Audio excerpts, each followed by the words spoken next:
Ellen DeGeneres had been hosting her show for nearly 2 decades, and she thought she had experienced every possible moment that could happen in front of a live studio audience.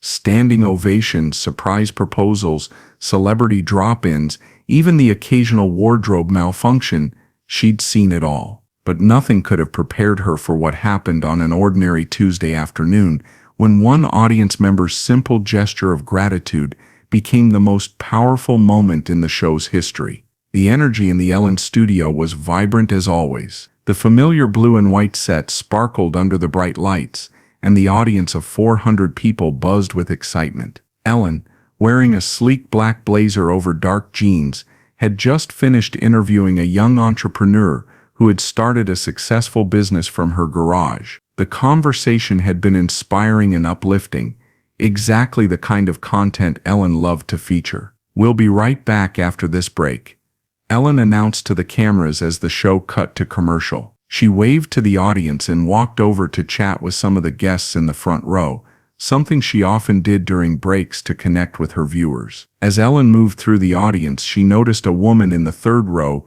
who seemed different from the others. While everyone around her was chatting excitedly and taking photos, this woman sat quietly, her hands folded in her lap, watching Ellen with an intensity that was both moving and slightly unsettling. She appeared to be in her 40s, with shoulder-length brown hair and wearing a simple blue cardigan. There was something in her eyes, a depth of emotion that Ellen couldn't quite place. 30 seconds back from commercial, called out Andy from his position near the stage. Ellen made her way back to her host position, but she couldn't shake the image of the woman in the blue cardigan. There had been something familiar about her, though Ellen was certain they had never met. And we're back in 3, 2, 1. The show resumed with Ellen's trademark energy. She was introducing her next segment, a feel-good story about a community coming together to rebuild a local park, when she heard a voice from the audience. Ellen paused mid-sentence and looked toward the sound. It was the woman in the blue cardigan,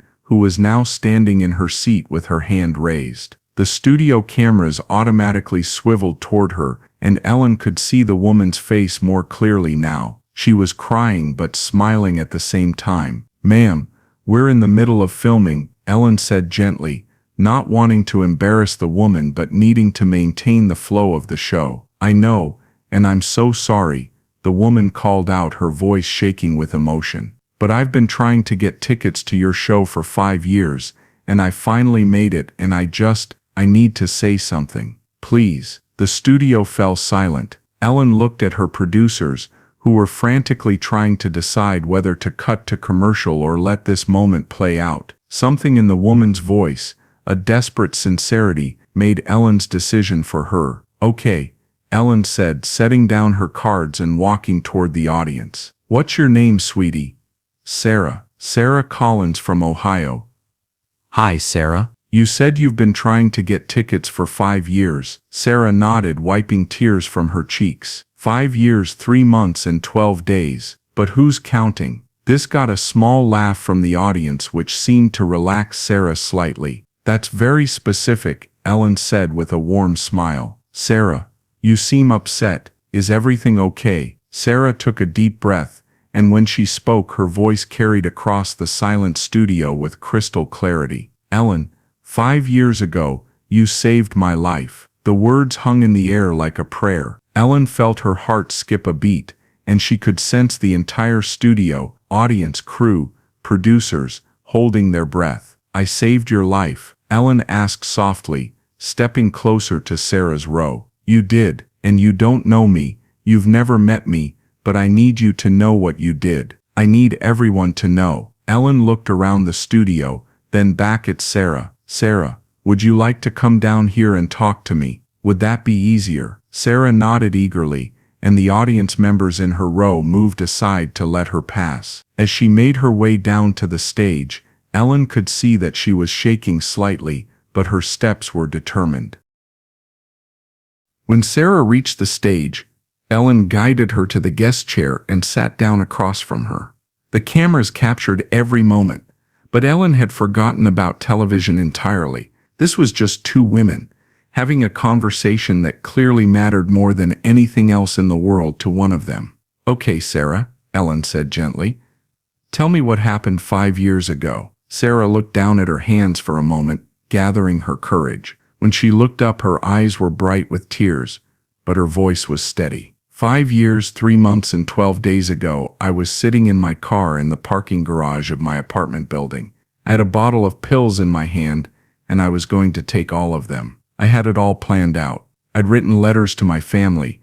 I'd paid my bills in advance. I'd even picked out what I wanted to wear to my own funeral. The studio was so quiet that Ellen could hear her own heartbeat. Sarah continued. I turned on the radio because I didn't want to die in silence, and by some miracle it was tuned to a station that was playing audio from your show. You were interviewing a woman who had survived a suicide attempt, and you said something that stopped me cold. Ellen leaned forward slightly. What did I say? You said depression lies to you. It tells you that you're alone, that you're worthless, that the world would be better without you. But depression is a liar. You matter more than you know, to more people than you realize, in more ways than you can imagine. Ellen's eyes filled with tears as Sarah continued.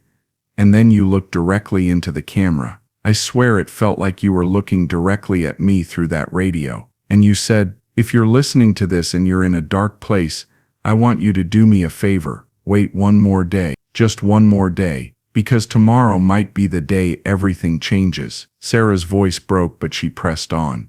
So I waited one more day, and then another, and Ellen, everything did change. Ellen was crying openly now, but she didn't care. Sarah, what changed? The next day I went to a support group instead of going to work. I met other people who were fighting the same battle I was fighting. I started therapy. I got on medication that actually worked. But most importantly, I started believing what you said, that I mattered. Sarah reached into her purse and pulled out a small worn piece of paper. I wrote down everything you said that day. I carry it with me everywhere. When I have bad days, and I still have them, I read your words. They've kept me alive for 5 years. Ellen took the paper with trembling hands. It was covered in careful handwriting, clearly read and reread thousands of times. At the top, in Sarah's neat script, were the words Ellen's promise. Wait one more day. Sarah, Ellen whispered, looking up from the paper. You've been carrying this for 5 years every single day. But Ellen, that's not the most important part of my story. Ellen wiped her eyes. What's the most important part? Sarah's face lit up with a radiant smile. 3 years ago, I started volunteering at a crisis hotline. I used the words you taught me to help other people wait one more day. Last month I celebrated my 2-year anniversary as a certified peer counselor. And Ellen, I've helped 47 people choose to stay alive. The audience erupted in spontaneous applause, but Sarah held up her hand. I'm not finished, she said, laughing through her tears. 6 months ago I met someone at the support group I facilitate. His name is Michael, and he was where I was 5 years ago. I told him about you, about what you said about waiting one more day. He waited, and last week he proposed to me. Ellen's mouth fell open as Sarah held up her left hand, showing a simple but beautiful engagement ring. We're getting married next month, Ellen. 2 people who thought they didn't deserve to live are going to build a life together. And it all started because you told a stranger on the radio to wait one more day. Ellen stood up abruptly and pulled Sarah into a fierce embrace. The audience was on their feet now, cheering and crying simultaneously. But Ellen was focused only on this woman who had turned a moment of despair into a lifetime of service. Sarah, Ellen said, holding her at arm's length. Do you understand what you've done? You didn't just save yourself, you've saved 47 other people. You've probably saved hundreds more through the ripple effect of your work. But it started with you, Sarah insisted. It started because you cared enough to speak directly to people who were hurting. Ellen turned to face the cameras, her voice thick with emotion but strong with conviction. Ladies and gentlemen, this is why we do what we do. This is why kindness matters. Sarah Collins was ready to leave this world 5 years ago, and now she's dedicating her life to making sure other people don't have to feel that alone. She turned back to Sarah. Sarah, I want to do something for you. Where are you having your wedding? Just a small ceremony at our church in Ohio. Nothing fancy. Not anymore, Ellen said with a growing smile. Sarah, I want to give you and Michael the wedding of your dreams, here in Los Angeles. I want to pay for everything.